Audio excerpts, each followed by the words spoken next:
রাসূলকে প্রশ্ন করা হলো, মান আকিয়াসুন নাস ওয়া আহজামুন নাস ইয়া রাসূলুল্লাহ, সবচাইতে চালাক লোকটাকে আপনি বলুন। আমার রাসূল বলে দিলেন, সেই লোকটাই সবচাইতে বেশি চালাক, যে মৃত্যুর কথা বেশি স্মরণ করে।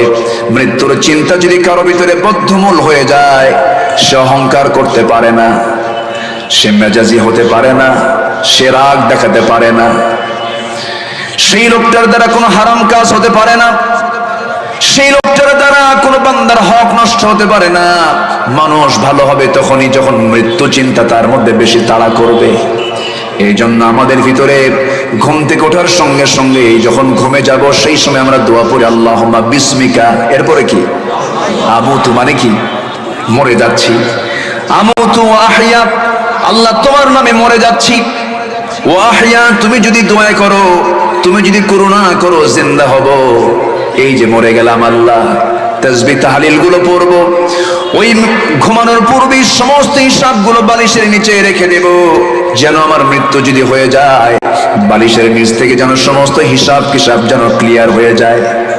এরকম চিন্তা মাথায় নিয়ে যদি কোনো বান্দা চলতে পারে, ওই বান্দার দ্বারা কোনোদিন কবিরা গুনাহ হারাম কোনো কাজ হতে পারে না। ভাইরা, আমরা তো এই দুনিয়াতে এসেছি, রাসূল বলেছেন, কুন ফিদ দুনিয়া কান্নাকা গরীবুন আও আবিরিস সাবিল, ইযা আসবাহতা ফালা তানতাযিরিল মাসা ওয়া ইযা আমসাইতা ফালা তানতাযিরিস সাবাহ। এই দুনিয়াতে তুমি ফকিরের মতো চলো, একজন পথিকের মতো চলো। যখন তুমি সকাল পাবে, সন্ধ্যার অপেক্ষা করবে না, সন্ধ্যা যখন পাবে তুমি পরের দিন সকালের অপেক্ষা করবে না। ও বান্দা, এমন করে চলবে তুমি। আমার নবীজি এই পৃথিবীতে বেঁচে ছিলেন 63 বছর 9 মাস, 63 বছর 9 মাস। এই বিশ্বের সেরা মানুষের হায়াতটা এমন। এই জায়গায় কত মানুষ বসে আছেন, অনেকের বয়স 60 পার হয়ে গেছে, 70 হয়ে গেছে, 50 পার হয়েছে, 40 পার হয়েছে, কিন্তু নামাজ পড়ে না। অনেকে 5 ওয়াক্ত আছে না নাই? আসতে বলবেন না, আছে না নাই? আছে। কেন রে ভাই? এই দুনিয়া ছেড়ে যে কোনো সময় আমি আপনি চলে যাব, মরে যাব। আমার আমলনামাটা নিতে হবে, সংগ্রহ করতে হবে। আল্লাহ বলছেন, বান্দা আমি তোকে সতর্ক করে দিলাম, মুসলমান না হয়ে তুই আমার কাছে আসবি না, মরবি না। ওয়ালা তামুতুন্না ইল্লা ওয়া আনতুম মুসলিমুন। আল্লাহ চান না কোনো বান্দা জাহান্নামে যাক, আল্লাহ চান প্রত্যেক বান্দা আমার জান্নাত পেয়ে যাক। এই জন্য আল্লাহ তাআলা কিছু অফারও দিয়েছেন। সমস্ত কিছুর যেমন অফার থাকে, তেমন আল্লাহ তাআলা বান্দাকে জান্নাত দেওয়ার জন্য একটা মাস অফার দিয়েছেন। সেই মাসের নাম কি বলেন? সেই মাসের নাম কি বলেন? রমজান। এটি একটি জান্নাতের অফার। আগের যুগের মানুষ 1000 বছর বাঁচত। আদম আলাইহিস সালাম 1000 বছর বেঁচে ছিলেন, কিন্তু আমার নবীর উম্মতরা বাঁচে কম। 100-র মধ্যে সর্বোচ্চ 100-র মধ্যে জীবনটা শেষ হয়ে যায়। সাহাবীরা বললেন, ইয়া রাসূলুল্লাহ, সংক্ষিপ্ত জীবনে তারা তো অনেক আমল করেছে, আমরা তো কম আমল করি। সঙ্গে সঙ্গে আল্লাহ তাআলা এমন একটি স্পেশাল রাত দিয়ে দিলেন, লাইলাতুল কদরে খায়রুম মিন আলফি শাহর, যা 1000 মাসের চেয়ে উত্তম। এক রাত ইবাদত করবে, 1000 মাসের সওয়াব আমি আল্লাহ তোমার আমলনামায় দিয়ে দেব। জান্নাত দেওয়ার জন্য দিয়েছেন। কি দেওয়ার জন্য বলেন? জান্নাত দেওয়ার জন্য। সেই মাস সামনে আসতেছে, আমরা যে কোনো মুহূর্তে দুনিয়া থেকে বিদায় নিয়ে নেব। সামনে রমজান, আমরা কামনা করব সামনে রমজানটা পেয়ে যাব। প্রথমে আলোচনা শুরুতে আমি আপনাদের কাছ থেকে একটা পরামর্শ নেব, আপনাদেরকে একটা দায়িত্ব দেব। সেটা হলো, রমজান মাস এত দাম কেন হলো? রমজান মাসের এত গুরুত্ব কেন হলো? অন্য কোনো কারণ নাই। ওযুর দাম বেড়েছে নামাজের কারণে, মক্কার মর্যাদা বেড়েছে আল্লাহর ঘর থাকার কারণে, মদিনার মর্যাদা বেড়েছে নবীর কবর থাকার কারণে। এই জন্য মদিনায় আমরা যাই, মক্কায় আমরা যাই, ওযু আমরা করি নামাজের কারণে। ঠিক রমজান মাসের এত দাম বাড়লো কেন? ওই রাতের দাম এত বাড়লো কেন? একমাত্র কারণ কোরআন নাজিলের কারণে। জোরে বলি সুবহানাল্লাহ। রমজান মাস কিসের মাস? আসতে বলেন না, কিসের মাস বলেন? কোরআনের মাস, কোরআন নাজিলের মাস। আমার বন্ধুগণ, এই জায়গায় হাজার হাজার মানুষ বসে আছেন। বাবার নাম শহীদুল ইসলাম, দাদার নাম শরীফুল ইসলাম, নিজের নাম শফিকুল ইসলাম। সব তো ইসলাম ঠিক আছে, কিন্তু যদি প্রশ্ন করি আমার এখানে সবাই কারা কারা মুসলমান, সবার হাত উঠবে। কারা কারা ইমানদার, সবার হাত উঠবে। কারা কারা জান্নাত চান, সবার হাত উঠবে। কিন্তু যদি প্রশ্ন করি কোরআনটা সহি করে পড়তে পারেন কয়জন, সবার হাত কি উঠবে নাকি? আসতে বলবেন সবার হাত কি উঠবে নাকি? উঠবে না। এটা কি আমাদের জন্য ভালো দিক না খারাপ দিক? ভালো দিক না মন্দ দিক? এটা আমার জন্য নেগেটিভ, কখনোই পজিটিভ হতে পারে না। যে কোরআনটা সহি করে নামাজ না সহি করে না পড়লে নামাজও হবে না, আর যে নামাজ না পড়লে পরে না হলে পরে সব বিপদ হয়ে যাবে আমাদের। এই জন্য আগামী রমজান মাত্র দোরগোড়ায়, সামনে কয়েকদিন পর রমজান। শুরুতে আমি আলোচনার শুরুতে একটা প্রস্তাব দেব, আগামী রমজান হবে কোরআন শেখার রমজান। মনে হয় অনেকে ভয় পাচ্ছেন, হুজুর মাহফিলে এসে কোন বিপদে পড়ে গেলাম। সবাইকে কোরআন শিখতে রাজি আছি? আসতে বলবেন না, সবাইকে কোরআন শিখতে রাজি আছি? এখন হয়তো প্রশ্ন করবেন মনে মনে যে হুজুর শিখবো কেমনে? বুড়ো চাচার বয়স হয়ে গেছে 60 বছর। বুড়ো চাচাকে যদি বলি চাচা কোরআনটা পড়েন, কি বাবা মুখে আসে না বাবা, খুব চেষ্টা করি। কিন্তু চাচাকে যখন বলি চাচা অভয়নগর পৌরসভার সামনে যে আপনার 10 কাঠা জায়গা আছে, ওই জায়গার দাগ নাম্বার কত? কি 83? কি কথা কি বুঝতেছেন? আচ্ছা, দাগ নাম্বার টনটনা মুখস্থ আছে। আবার চাচা যশোর জসকোটের বারান্দায় সপ্তাহে 2 দিন ফাইল নিয়ে দৌড়াদৌড়ি করেন, খুব ব্যস্ত চাচা। যখন বলা হয় চাচা এত কষ্ট করে সপ্তাহে 2 দিন, বুড়া মানুষ আপনি এই জায়গায় আপনি ফাইল নিয়ে দৌড়াদৌড়ি করেন, আপনার কি কষ্ট হয় না? কে বাবা 10 বিঘা জমিনে মামলা চলে, মামলার রায় সামনে হবে, কিন্তু আমার উকিলটা একটু বুঝে কম, হোসে খাটো। উকিলটা মাঝে মাঝে বুদ্ধি দিয়ে যায়। উকিলকেও বুদ্ধি দিতে পারেন, দাগ নাম্বার মুখস্থ জানেন, দুনিয়ার সমস্ত এলেম কালাম সব জানা। কিন্তু চাচাকে যখন বলি চাচা কোরআনটা পড়েন, মুখে আসে না।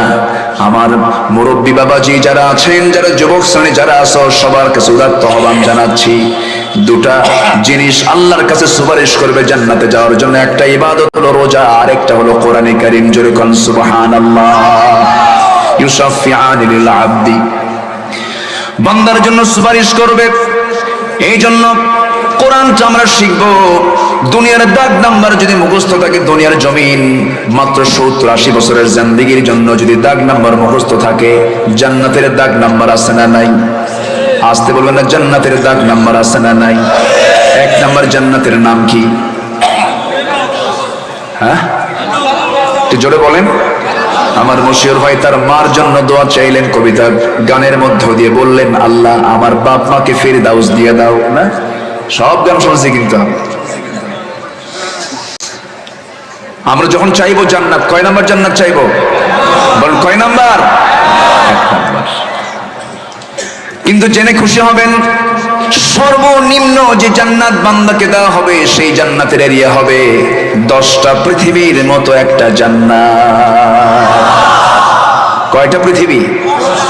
10টা পৃথিবী। আমার মাঝে মাঝে মনে হতো ছোটবেলায় যখন আমি এই যে জাওয়াদের মতো ছিলাম, বাবার সঙ্গে ওয়াজ মাহফিলে যেতাম, যখন আলোচকরা বক্তারা যখন বলতেন 10টা পৃথিবীর মতো একটা জান্নাত, বাবাকে প্রশ্ন করতাম, আব্বা বক্তার মাথা খারাপ হয়েছে নাকি?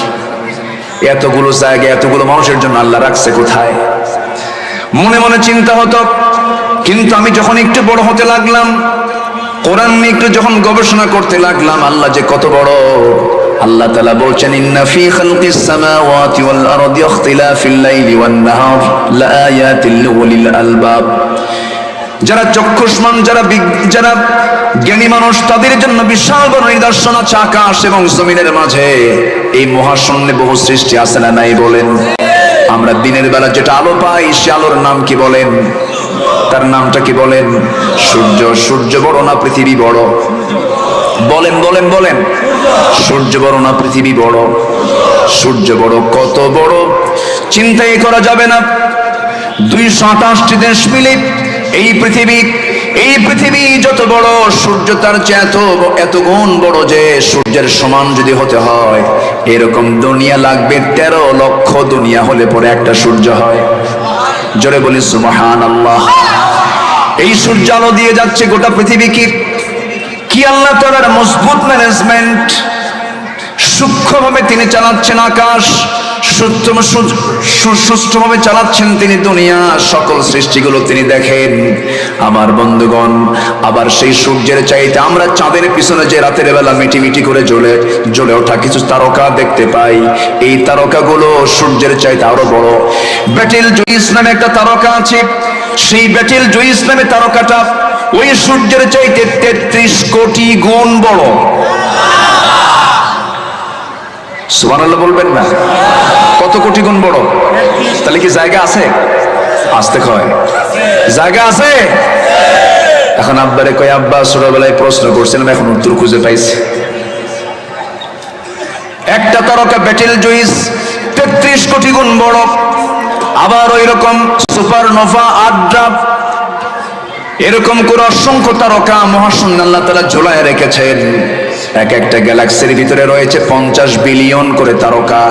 1 বিলিয়ন সমান 100 কোটি। জোরে কোন আল্লাহু আকবার। এই যে তারকাগুলো, মানুষ চাঁদের দেশে গেছে, মঙ্গল গ্রহে চলে গেছে, সফর করেছে, নভোযানে চড়ে চাঁদের দেশ সফর করেছে মানুষরা। এখন মানুষ যদি চিন্তা করে, চাঁদও ঘুরলাম, মঙ্গল গ্রহ ঘুরলাম, মঙ্গল গ্রহে নাকি মানুষ জায়গাও কিনছে।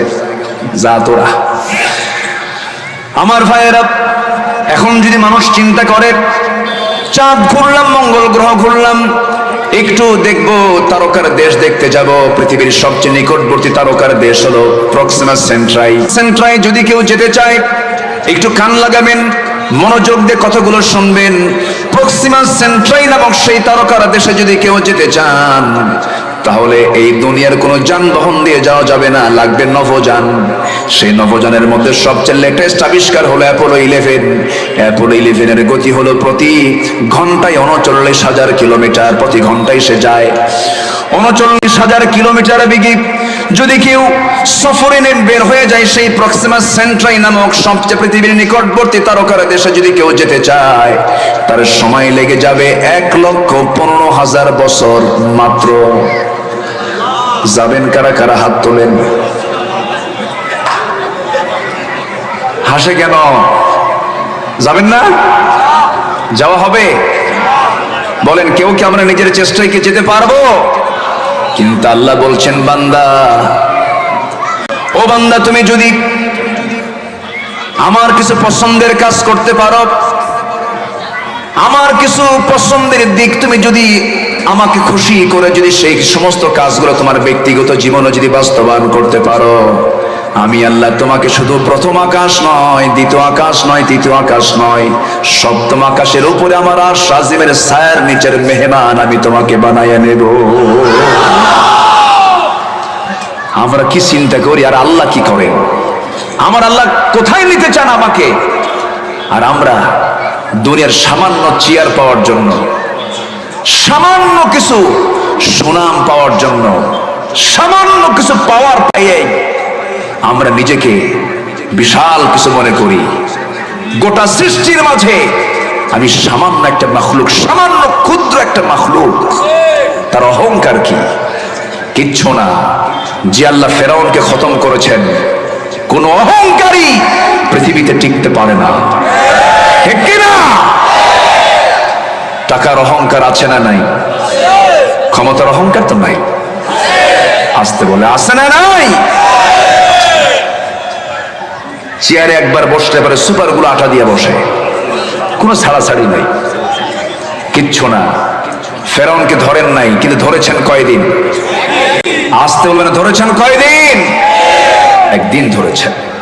এই জন্য আমরা দুনিয়াতে এসেছি, আমরা অনুগত বান্দা হয়ে, বিনয়ী বান্দা হয়ে পৃথিবী থেকে ফিরতে চাই। জোরে বলি ইনশাআল্লাহ। গোলামি কারো হবে না, গোলামি হবে একমাত্র কার? আসতে বলবেন না, কার? আল্লাহ তাআলার। আমার দিকে তাকান, কথা তো অনেক আছে, মন চাচ্ছে আজকে প্রাণ খুলে কথা বলি। কতক্ষণ শুনবেন বলেন?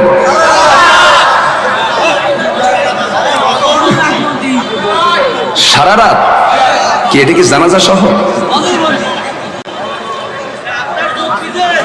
জি, একজন আমাকে মহব্বত করে একটা কথা বলেছেন, যশোরের ভাষা এত সুন্দর। বলি আলহামদুলিল্লাহ। মশিউর ভাই, আমার একটা কথা আছে, খুব ভাইরাল এলাকা। যশোর তো যশোরই, ঠিক আছে না? একটা কথা আমি বলেছি, ফ্যান লাগবে না, পাখা লাগবে না।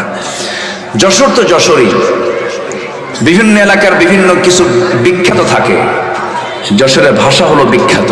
বলি আলহামদুলিল্লাহ। যশোর, কুষ্টিয়া, মেহেরপুর, চুয়াডাঙ্গার ভাষা গোটা পৃথিবীর সকল বাংলা ভাষার চাইতে শ্রেষ্ঠ বাংলা। বলি আলহামদুলিল্লাহ।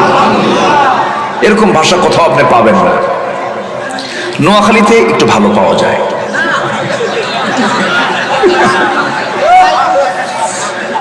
সেখানে পানি পাওয়া যায় না, সেখানে হানি পাওয়া যায়। পানিকে হানি বলে। আল্লাহ পাক বলতে পারে না, আল্লাহ ফাক বুঝলে পারে না, সমস্যা হয়ে যায়।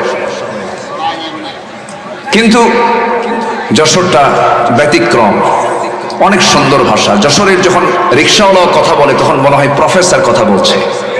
আলহামদুলিল্লাহ বলবেন, খুব সুন্দর করে কথা বলে। এটা আপনার একটি অর্জন, এটা মার পেট থেকে আপনি এটা নিয়ে এসেছেন। বলি আলহামদুলিল্লাহ। সেই এত বড় বড় ভাষাবিদের সামনে আমি কথা বলছি, আমি তো চিন্তায় পড়ি যশোর আসলে পড়ে যে আমার চাইতে তো আপনাদের ভাষা সুন্দর। কষ্ট হচ্ছে না তো কারো? বলি আলহামদুলিল্লাহ। তাহলে আমাকে আল্লাহ তাআলা কার ছায়ায় জায়গা দিতে চান? আরশের ছায়ায় জায়গা দিতে চান। আর আমরা কোথায় জায়গা নিয়ে বসে আছি? কার জায়গা কে দখল করে? আমার এক বন্ধু ইংল্যান্ডে থাকেন, ওনার ঢাকাতে 6 কাঠা জায়গা আছে।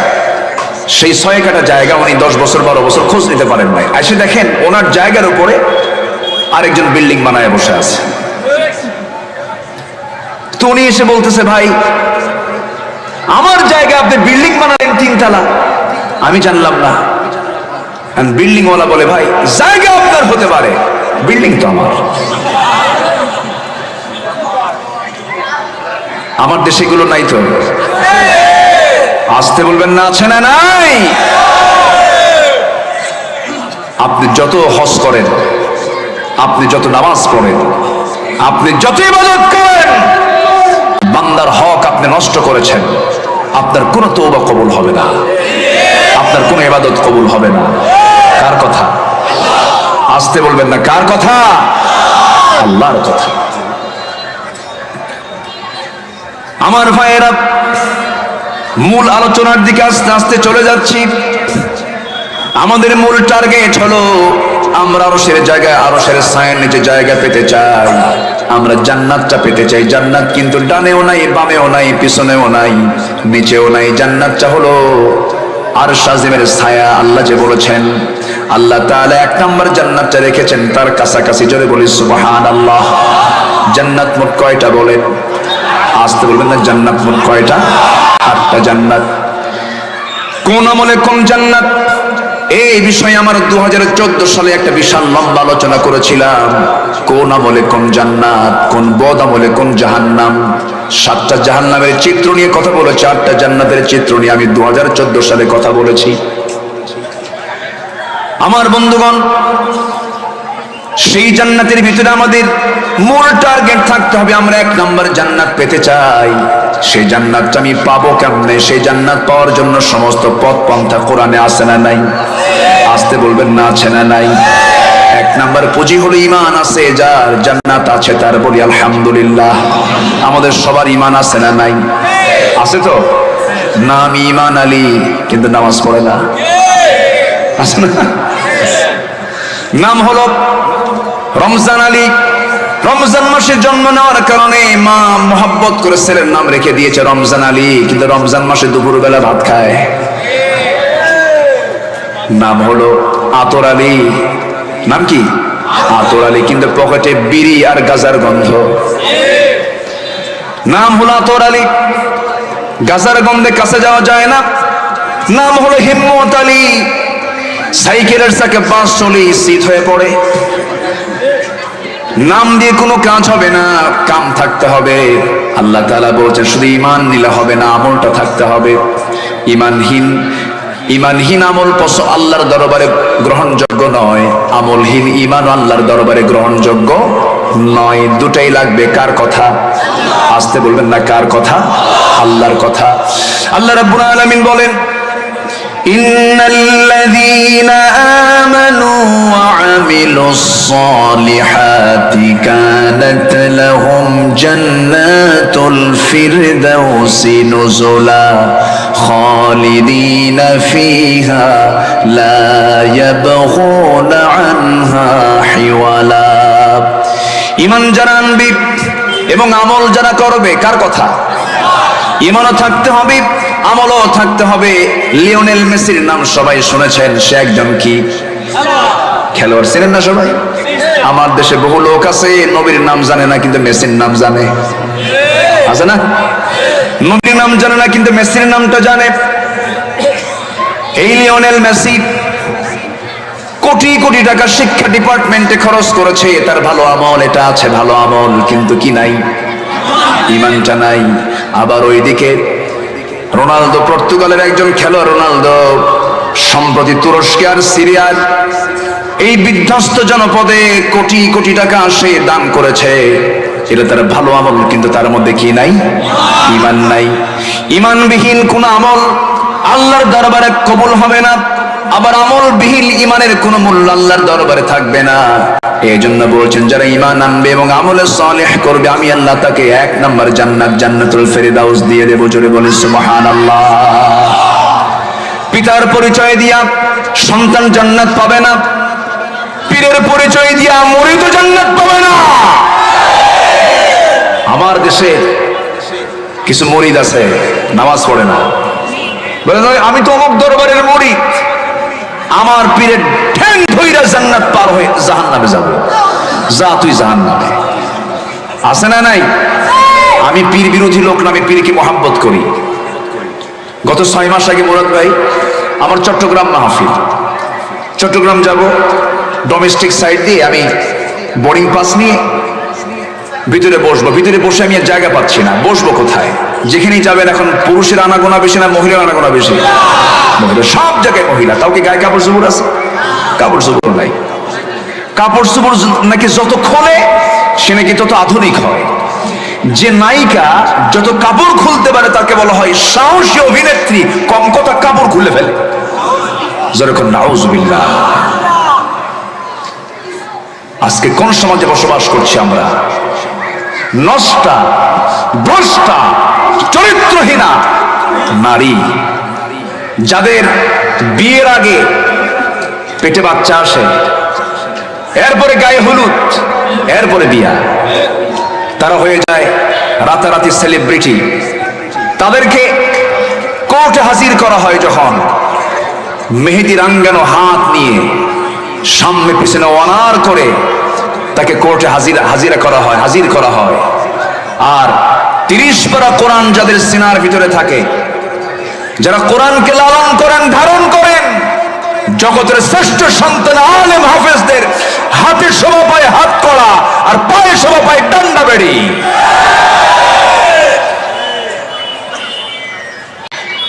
গজব কখন আসে? যখন সমাজের শ্রেষ্ঠ মানুষ আল্লাহর পছন্দের গোলামদের উপরে যখন নির্যাতন নিপীড়নের মাত্রা বাড়ে, তখনই গজব আসে। মক্কার ইমাম, কাবা শরীফের ইমাম কনসার্টের বিরুদ্ধে কথা বললেন, বলা শেষ করতে পারেন নাই, মাঝ পথে এসে তাকে গ্রেফতার করে জেলখানায় ঢুকানো হলো, সাজা দেওয়া হলো। সম্মানিত ভাইয়েরা, এই জুলুম নির্যাতনের অবশ্যই একটি রেজাল্ট আছে না নাই? আসতে বলবেন না, আছে না নাই?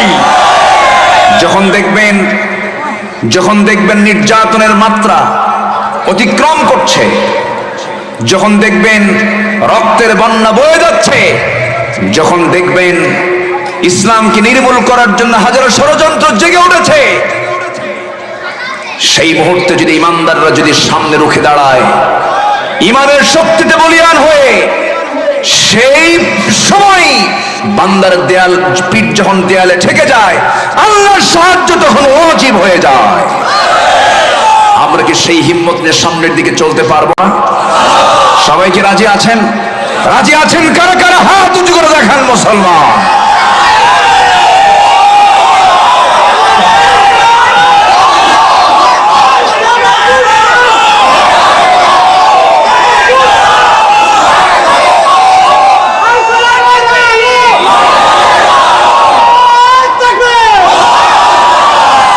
সম্মানিত ভাইয়েরা, আবার ওই বাতিল গোষ্ঠীরা বলে আমরাও তো কোরআন পড়ি, আমরা কি আল্লাহকে মানি না, রাসূলকে মানি না, এরকম করে কথা বলে, আছে না নাই?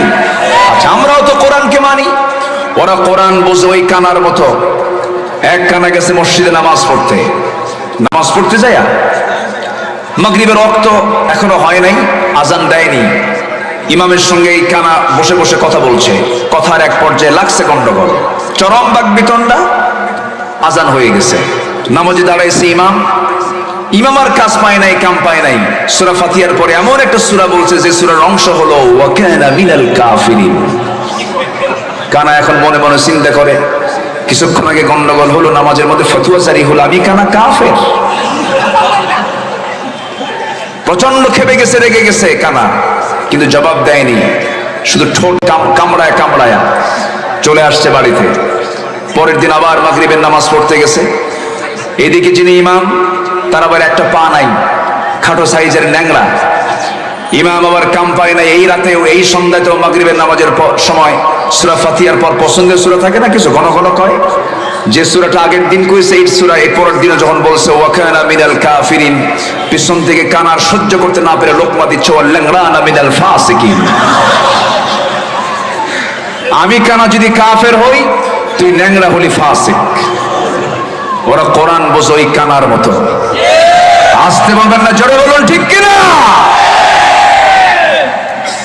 হলমার্ক, শেয়ার বাজার, এরপরে কি বলে রিজার্ভ চুরি, এই সমস্ত বড় বড় চুরির সাথে এদেশের সাধারণ জনগণ জড়িত নয়, আলেম ওলামা জড়িত নয়। সম্মানিত ভাইয়েরা, মন খারাপ করা যাবে না, হক কথা কিছু বলার দরকার আছে না নাই? আমার দেশে মানুষ বেশি না চোর বেশি? বলো কেন? মানুষ তো খুঁজেই পাওয়া যায় না, মসজিদে যেও তো শান্তি নাই। খুলনার সিটিতে কোন একটা মসজিদে যদি নামাজ পড়তে যান, নতুন জুতা কিনে, যদি জুতাতে যদি আপনি সামনের কাতারে না রাখতে পারেন, যদি পিছনে রেখে যদি প্রথম কাতারে নামাজ পড়তে যান, সেজদায় যায় তো তসবিহ হবেই না, খালি মনে হবে জুতা আছে তো। আমি কি ভুল বলছি? কোথায় আমরা মানুষ হতে পারলাম? বোনকে সম্পত্তি বুঝে দেই না আমরা। বোনের সম্পত্তি মেরে খাওয়া ভাই যশোরে নাই, আসতে বলবেন না, আছে না নাই? মায়েরা কেবল লাইন আসতেছে, হুজুর কেবল আমাদের লাইন শুরু করলেন। হুজুর ভালো করে কন, ওখানে কিছু ভাই বসে আছে, কষ্ট পাচ্ছেন নাকি আপনারা? না ওয়াজ শুনতে এসে বোনের সম্পত্তি বুঝে দেওয়ার জন্য আবার চলে যাবেন? একটু বসেন। বোনের সম্পত্তি বুঝে দেওয়ার কথা কে বলেছেন? আসতে বলবেন না, কে বলেছেন? আল্লাহ বলে দিয়েছেন, বুঝে দাও, সম্পদ হক নষ্ট করো না। কার কথা? আল্লাহর কথা। সম্মানিত ভাইয়েরা, আপনারা সবাই বলেন এদেশে মানুষ কম, চোরই বেশি, তাই তো? আমার দেশে নামাজি বেশি না বেনামাজি বেশি? যে নামাজ না পড়ে তার চেয়ে বড় চোর আছে? আসতে বলবেন না, তার চেয়ে বড় চোর আছে? নাই তো। সেই তো বড় চোর যে নামাজ ছেড়ে দেয়। সবাই কি নামাজ পড়তে রাজি আছি? সবাই কি নামাজ পড়তে রাজি আছি? আচ্ছা, প্রথম সিদ্ধান্ত নেব আমরা, আগামী রমজান হবে কি শেখার রমজান? কি শেখার রমজান? আর আমরা জীবনে আর ফাঁকি দেব না, চুরি করব না, নামাজ পড়বো। কয় ওয়াক্ত? সবাই কি রাজি আছেন? 5 ওয়াক্ত নামাজ পড়বেন। কারা কারা একটা হাত তুলে দেখান, জোরে বলি আল্লাহ আমাদেরকে 5 ওয়াক্ত সালাত আদায় করার তৌফিক তুমি আল্লাহ দিয়া দাও। জোরে বলি আমিন। হাত নামান। কষ্ট পেলেন? কষ্ট পেলেন? নামাজ পড়বো আমরা, চুরি করব না। এদেশের স্বাধীনতার স্থপতি বঙ্গবন্ধু শেখ মুজিবুর রহমান, তিনি দেশ স্বাধীনের পরে কিছু কথা বলেছিলেন। সে কথাগুলো আমার কানে, আমি শুনে আমার কানে এখনো বাড়ি খায়। তিনি বলেছিলেন, আফসোস করে মানুষ দেশ স্বাধীন করে পায় তেলের খনি, গ্যাসের খনি, স্বর্ণের খনি, আর আমি পাইছি চোরের খনি। এটা আমার কথা নয়, নেতা বলে গেছেন এই কথাটা, ঠিক কিনা? আমরা ভালো হব কার ভয়ে? আসতে বলবেন না, কার ভয়ে? আল্লাহর ভয়ে। কেউ মন খারাপ করবেন না দয়া করে, আল্লাহর কসম করে বলি, আমি কাউকে গালি দেওয়ার জন্য এখানে আসিনি। আওয়ামী লীগ আমার ভাই, বিএনপি আমার ভাই, জাতীয় পার্টি আমার ভাই, সব আমার ভাই। কিন্তু আল্লাহ নিয়ে, রাসূল নিয়ে, কোরআন নিয়ে, ইসলাম নিয়ে, দ্বীন নিয়ে কোনো কথা বললে আমরা তাদের জিহ্বা টেনে ছিঁড়ব। এই ক্ষেত্রে কোনো আপোষ করা যাবে না। ঈমানকে কি বিক্রি করা যাবে? একটু কান লাগাবেন, দুনিয়া ছেড়ে আমিও যাব, আপনিও যাবেন। কেউ তো বাঁচার জন্য আসি নাই। কারো কোনো পরিচয় দিয়ে আমরা জান্নাত পাবো না, কোন দলীয় পদ দিয়ে আমি জান্নাত পাবো না, জজ ব্যারিস্টার এমপি মন্ত্রী হয়ে আমি জান্নাত পাবো না। জান্নাত পাওয়ার জন্য ন্যূনতম যে যোগ্যতা, সেই যোগ্যতা হলো ঈমান থাকতে হবে, আমলটা থাকতে হবে, তাহলে সব আমার ওকে হয়ে যাবে। একটা কথা বলছিলাম, কথা বলতে বলতে এই দিকে চলে আসছিলাম। আমি বোর্ডিং পাস না ভিতরে যাব, ভিতরে গিয়ে বসার জায়গা পাচ্ছি না। মহিলা মানুষ সব জায়গায় বসে আছে, মাথায় তোর কাপড় চোপড় কম। আমি হুজুর খুঁজতেছি যে হুজুর কোথায়, আমার মতো টুপিওয়ালা কই। তো গোটা হলের মধ্যে দেখি যে এক কোনায় এক হুজুর বসে আছে। তো ভাবলাম আমিও টুপিওয়ালা, উনিও টুপিওয়ালা। তো পাশে গিয়ে বসলাম, সালাম দিলাম, আসসালামু আলাইকুম, সালাম দিলাম। কিন্তু উনি কোনো উত্তর দিলেন না। তিনি চোখ বড় করে আমার টুপির দিকে চেয়ে আছে। মানে ওনার টুপি আর আমার টুপি মিলে নাই। আমার দেশে এই রোগ আছে না নাই? আসতে বলবেন না, আছে না নাই? আমার টুপি ওনার টুপি মেলে নাই, উত্তরও নাই। আমি পাশে বসে গেলাম, বসে বললাম, মুরব্বী আমি আপনাকে সালাম দিয়েছি, তো আপনি উত্তরটা নিলেন না। উনি চুপ করে কোনো জবাবও দিচ্ছেন না। তো বললাম, মুরব্বী যে প্লিজ আপনার নাম? তো উনি খেপে গিয়ে রেগে গিয়ে বলতেছে, আমি অমক পীরজাদা। যখন বলছে পীরজাদা, আমি ভাবলাম যে সম্ভ্রান্ত মানুষ, আলহামদুলিল্লাহ ভালো। আমাকে উল্টা প্রশ্ন করতেছে, আপনি কে? আমি বললাম, আমি হলাম নবীজাদা।